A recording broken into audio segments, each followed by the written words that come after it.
Армысыздар замандастар. Менің аты жөнім Алмаш Жұмағали, заң ғылымдарының кандидатымын және полиция мен сотта азаматтардың мүддесін қорғап жүрген практика заңгермін. Және заңгер емес тұлғаларға арналған ең қарапайым құқықтарын үйрететін қайраткер атты практикалық курстың авторымын. Бүгін сіздермен бірге сайлау туралы, өткен мәжіліс сайлау туралы аз кем әңгіме жүргізейік. Сайлау өтті, өз дүрмегімен өтті. Бәріміз қызыл кеңірдек болдық, әлеуметтік желіде айтыстық, тартыстық. Одан кейінгі сезім қандай қазір? Баяғы жартас, бір жартас деген сезім тек менде ғана ма, әлде сізде солай болып тұр ма?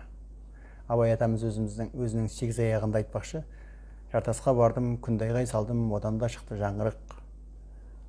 Баяғы жартас, бір жартас, қан кетер түкті байқамас. Дәл сол сияқты сезім болып тұр ма? Әлеуметтік желіде біраз айтыс тартыс болды. Әртүрлі партиялар шықты, дауыс қаталасты, дауысым зорланды деген сияқты әңгімелер болды. Әлбетте, дауыс ұрланған болса, шынымен оны көзбен көрмегеннен кейін айта алмаймын, тек қана сезім. Ал дауыс ұрланған болса, бұл әлбетте сорақылық. Бірақ одан да сорақы жағдай орын алып жатыр, оны көп адам байқамайды. Сіз бен біздің заңнан хабарымыз, құқықтан хабарымыз жоқ екенін біліп, кейбір тұлғалар белден басып жатыр. 98 депутатқа келгенде қызыл кеңірдек боламыз да, ал 9 депутатқа келгенде, яғни оның 9-дан 10-нан бір бөлігіне келгенде ешкім ештеңе демейді, жағашпайды. Бәрі заңды, бәрі тамаша болып жатқан сияқты. Бірақ шын мәнінде олай емес. Негізі Қазақстан Республикасының мәжілісі 107 депутаттан тұрады. Оның 98 депутаты партиялық тізіммен өтеді, яғни пропорционалдық жүйе бойынша, ал 9 депутаты Қазақстан Халқы Ассамблеясы деген ұйымның атынан өтеді. Енді осы 9 депутат заңды сайланып тұр, бірақ әділетсіз. Сіз қалай айтуыңыз мүмкін? Ол заңды болса қалай әділетсіз болуы мүмкін? Әлбетте болуы мүмкін. Кейде заңның бәрі әділетті емес, кейде заңсыз, кейде заңдардың өзі әділетсіз болады. Қалай? Ол бұлай. Оның әділетсіздігі екі аспекті бойынша айтуға болады. Біріншіден, 9 депутатты сайлау кезінде біз қатыспаймыз. Демек, 9 депутатты сайлайтын ассамблеяның 500-ден астам мүшесі 2 дауысқа ие. Ал біз қарапайым Қазақстан азаматтары ассамблеяға мүше болмағанымыз үшін ғана 1 дауысқа иеміз. Ол қалай? Мысалы 10-шы қаңтар күні бәріміз 98 депутат сайлау үшін өзімізге тиесілі 1 дауысымызды барып беріп бердік. Керекті партияға, қажетті партияға. Ол қалай есептеліп жатыр, қалай болып жатыр, ол басқа әңгіме, біз дауысымызды бердік, кеттік. Ал келесі күні, мысалы 11-ші қаңтар күні, ассамблея өз ішінен 9 депутатты сайлайды. Оған біз қатыспаймыз. Демек, олар сол депутаттар, сол жаңағы сайлаушылар, 500-ден астам ассамблеяның мүшелері кеше 98 депутатты сайлаған кезде дауысын берген, бүгін өз депутатын сайлау кезінде тағы дауыс береді. Сонда қалай? Орган біреу ақ, дауыс екеу. Демек, Қазақстанның 18 миллионға жуық адамы бір-ақ дауысқа ие, айналдырған 500-ден астам адамы 2 дауысқа ие. Бұл қалай? Бұл халықаралық стандартты белден басып бұзу. Халықаралық сайлау стандартына сәйкес бүкіл сайлаушылар бірдей дауысқа ие болу керек. Не олар бәрі 1 дауысқа ғана ие болу керек, не олар әрқайсысы 2 дауысқа ие болатын болса, бәрі де 2 дауысқа ие болу керек. Демек, нағыз белден басу осы жерде. Ойбай, біз мақтанамыз. Қазақстан Халқы Ассамблеясы сияқты ұйым және оны жаңағы заң шығарушы органға апару әлемде еш жерде аналогы жоқ деп. Әлбетте, әділетсіз болса, бүкіл стандарттарды белден басатын болса, әлбетте оның аналогы болмайды. Басқа елдер өркениет жолына әлдеқашан көшіп кеткен. Енді екіншісі. екінші аспект. Қалай бұл заңсыз, әділетсіз болады? Екіншіден, әділетсіз болатын себебі бұл тағайындалмалы орган, сайланбалы орган емес. Кейбір уәж айтушылар айтады, екі дауысқа е, тағы басқа деп айтып жатсыздар. Мәслихат кезінде де, мәслихат сайлау кезінде де халық бір дауысқа еді, мәслихат депутаттар екі дауысқа е ғой деп айтады. Өйткені өз ішінен олар өзі сенатқа жібереді ғой. Бірінші мәслихат сайланады, одан кейін мәслихаттың өз депутаттарының ішінен одан жоғары тұрған органға қарай, немесе сенатқа қарай сайланады. Сенатқа сайланған кезде олар екінші рет дауыс береді дейді. Сондай уәж айтуға тырысады. Бұл сандырақ. Сізді шатыстыру үшін әдейі айтылған нәрсе. Не үшін? Өйткені мәслихаттың өзі сайланбалы орган. Өзі халықаралық стандартқа сәйкес, сайлау стандартына сәйкес, сайлау деген бүгін кеше пайда болған нәрсе емес, ол мыңдаған жылдан бері болып келе жатқан нәрсе. Соған сәйкес өзі екі жолы бар халықтың сайлауының. Бірінші тікелей сайлау, екіншісі жанама сайлау. Тікелей сайлау ол мысалға баяғы мажоритарлық жүйе кезінде, қазірде мысалға жаңағы партияға өз дауысыңызды беріп келдіңіз, сол сияқты бір мажоритарлық жүйе кезінде бір адамға беретінсіз. Мысалға Мұхтар Шахановқа немесе Тоқтар Әубәкіровке, ол кісілер болды ғой депутат, мәжілістің депутаты. Сол кезде сіз әркім өзінің дауысын бір адамға береді, немесе бір партияға береді. Сол кезде ол тікелей сайлау арқылы өз дауысын жүзеге асырады. Екінші жанама сайлау. Мәслихатты біз сайлаймыз, аудандық мәслихат, облыстық мәслихатты біз сайлаймыз, дауысымызды береміз. Ал сол сайланған мәслихат депутаттарының ішінен олар өздері тағы бір өз ішінен депутаттарына, кандидаттарына дауыс береді. Демек, жанама дауыс деген осы. Яғни мен үміткерлерді сайлауға дауысымды бердім, арғай оған мен толық сенемін. Олар арғай екінші мәрте сайлайтын болса, екінші мәрте дауысын беретін болса, оған сенемін. Демек, бұл жанама сайлау. Ал енді мынау ассамблея не тікелей емес, не жанама емес. Бұған біз мүлдем қатыспаймыз. Бұларды сайлауға емес, ассамблеяның мүшелерін бекіту кезінде де қатыспаймыз. Кім мүше болып отқанынан мүлдем бейхабармыз. Бұған сәйкес Қазақстан Республикасының 2008 жылғы 10 қазандағы заңы бар, Қазақстан Халық Ассамблеясы туралы. Соған сәйкес бұл жасақталады. Яғни әрбір облыстардан және облыстарға теңестірілген қалалардан жасақталады. Жасақталғанда естеріңізде болсын, бұл ұйым қоғамдық ұйым емес. 95 жылы бұл қоғамдық ұйым болып құрылған. Одан кейін ол мекемеге айналды. Былай алғанда мемлекеттік мекеме. Ал мекеме дегеніңіз, мысалы, мектепте мекеме, түрмеде мекеме, бәрде мекеме. Ал енді бұны осы заңға сәйкес, 15 бабының 3 тармағына сәйкес, Қазақстан Республикасының президенті ұсынылған кандидаттарды қабылдамауға және ассамблеяның құрамына өз қалауы бойынша өзге де адамдарды кіргізуге құқылы. Президент. Бұған дейін кім жасақтап келген өздеріңізде, іштеріңіз біліп отқан шығар. Қазір әлі күнге шейін осы ереже өзгерген жоқ. Дәл қазір күні Тоқаев жасақтауға тікелей өкілетті.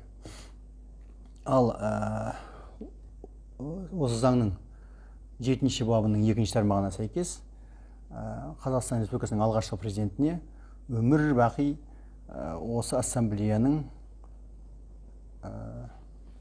басшысы болу бұйырған. Енді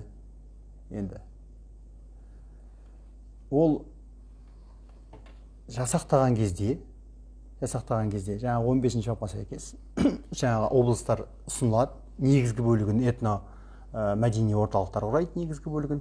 Яғни әртүрлі этно-мәдени орталықтар.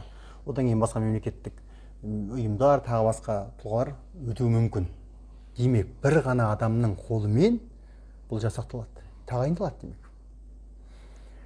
Ал сол бір ғана адамның қолымен жасақталған адамдардың ішінен өз-өзімен сайланады. Демек, мәжілісте бұл сайлау емес. 9 депутатты бұл тағайындау. Естеріңізде болсын. Осы арқылы бұл әділетсіз заңға айналады. Енді бұны қандай ықпалмен және кімнің ықпалымен жасалғанын өздеріңіз де біліп отырсыздар. Дәл қазіргі күні президент Тоқаев халықаралық сайлау стандарттарын білетін адам ретінде, интеллигент адам ретінде бұған әрі қарай жүруіне жол бермейді ғой деген үмітпен кейін біз өзіміздің өтініштерімізді жолдаймыз. Тек қана Тоқаевқа емес, және оған қосылам десеңіздер каналға жазылып, кейін астында көрсетілген WhatsApp нөмір арқылы дауыс жинаған кезде қорғалып қалмаңыздар. Енді осылай кете бере ме? Не ұсыныс айтпақшымыз біз? Қайтпек керек. Бұл заң әділетті болу үшін не істегеніміз дұрыс? Егер де біз заңдарға өзгеріс енгізетін болсақ, жаңағы 98 депутатқа тиіспей қояйық жарайды. Ол бөлек әңгіме. Ол туралы бөлек әңгіме қозғаймыз. Ал 9 депутатқа қатысты бәрі әділетті болу үшін не істеуіміз керек? Бұны әділетті түрде болу үшін және халықаралық сайлау стандартына сәйкес болу үшін екі жолы бар. Яғни екі жолдың біреуін таңдауымыз керек. Және осы заңға өзгерістер енгізуіміз керек. Және сайлау туралы заңға. Ол қалай? Біріншіден, облыстық деңгейлердегі ассамблеяның филиалдары жасақталған кезде оның мүшелерін жасақтауға сол облыста тұратын тұрғылықты жері бойынша халық қатысу керек. Облыстық немесе жаңағы облысқа теңестірілген қалалық деңгейлерде қатыстырылу керек. Сол кезде, яғни сол кезде мәслихатқа дауыс берген сияқты, бұл да жанама сайлау болады. Яғни біз ассамблея мүшелері сайлаймыз, ассамблея мүшелері өз ішінен 9 депутат сайлайды. Онда заңды болады. Бірақ бұл екінші жағы бар. Сонда бізге мәслихат не үшін керек болады? Әлде бұл екінші мәслихат бола ма? Сонда бір мәслихатты екі жерден жасақтап жатқан сияқты боламыз. Сондықтан бұл онша тиімді емес жол деп есептесек болады. Бірақ осылай болса да ол заңды болар еді сол кезде. Әділетті болар еді. Екінші, ассамблеяның атынан сайланатын депутаттардың аты жөнін 98 депутатты сайлау кезінде және сол күні, мысалға жаңағы сайлау бюллетенінің сол жағында партия болатын болса, қай партияға дауыс бересің деген тұрса, мысалға 5 партия, 6 партияның дауысы болатын болса, оң жағында қалған 9 депутатқа сайлау ассамблеяның атынан мынандай кісілер ұсынылып жатыр. Мысалға айталық 15 кісі ұсынылып тұр. Соған дауыс беру. Солардың ішінен ең көп дауыс жинағандарын, 9-ын ең көп дауыс жинаған мәжіліске өтетін болса, онда біз әділетті түрде сайлаған боламыз. 98 депутатты сайлау кезінде, яғни пропорционалдық жүйе бойынша, ал 9 депутат сайлау кезінде мажоритарлық жүйе бойынша, яғни бұл аралас жүйе, сонда яғни әрбір адамға жеке өзіне дауыс беру. Осы екі жолды ұсынып қана біз екі жолды біреуін таңдасақ қана біз әділетті және заңды сайлау өткізеді. Дәл қазіргі күні 9 депутатты өткізу өрескел әділетсіздік жасау және барлық өркениетті елдердің өткен жолын белден басу. Енді осыны жасау үшін біз әртүрлі органдарға жүгінеміз. Яғни мына қазіргі сайланған депутаттар 9-ын есептемей қояйық, 98-і осы туралы жақсылап ойласу керек. Әлбетте ол кісілердің біразы құқықтан, заңнан хабар жоқ екенін білемін, бірақ дегенмен заң шығарушы органға бара жатқаннан кейін көтере алмайтын шоқпарды беліне қыстырмаулар керек. Яғни олар өз беттерінше осыны үйреніп алғандары абзал. Яғни 98 депутат осы заңға өзгеріс енгізу туралы ұсынысты қолдап көтеретін болса, және оған өзгерістер енгізілетін болса, дәл жаңағындай, сол кезде әділетті болар еді. Содан кейін 9 депутатқа екінші мәрте сайлау өткізу керек болады. Ал енді біздің қатысымыз қанша деп ойлап тұрған шығарсыз.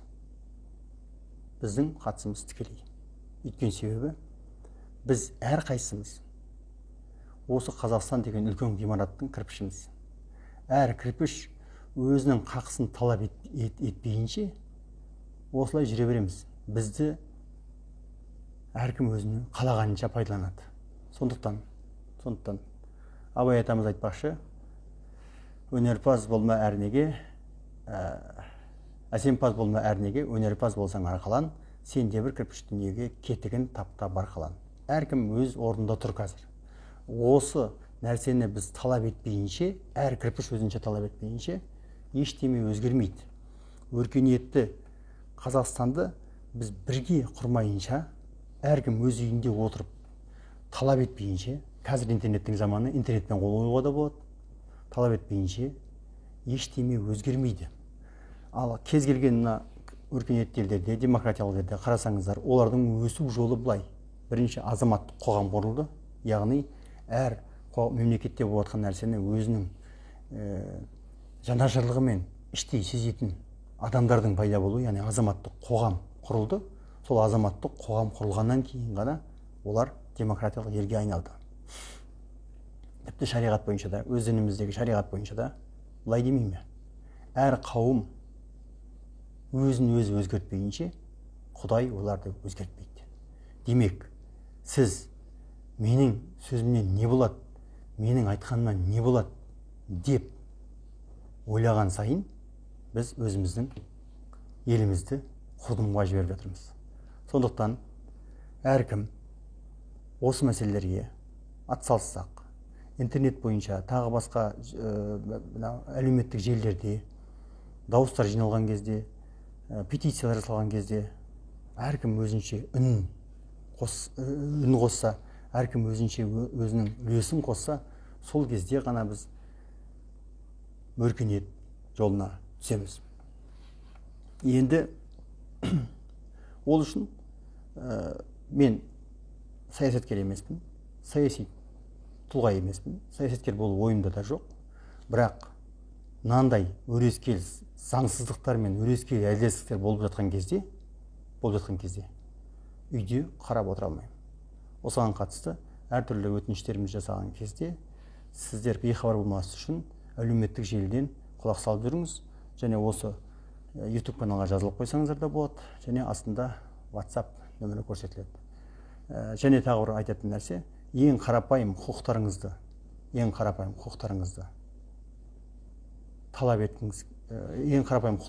талап етуді үйренгіңіз келсе, қайраткер практикалық курсынан өткіңіз келсе, астында көрсетілген телефоннан WhatsApp арқылы менімен хабарлассаңыз болады.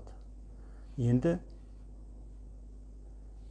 бір қызық оқиға айтып кетейін.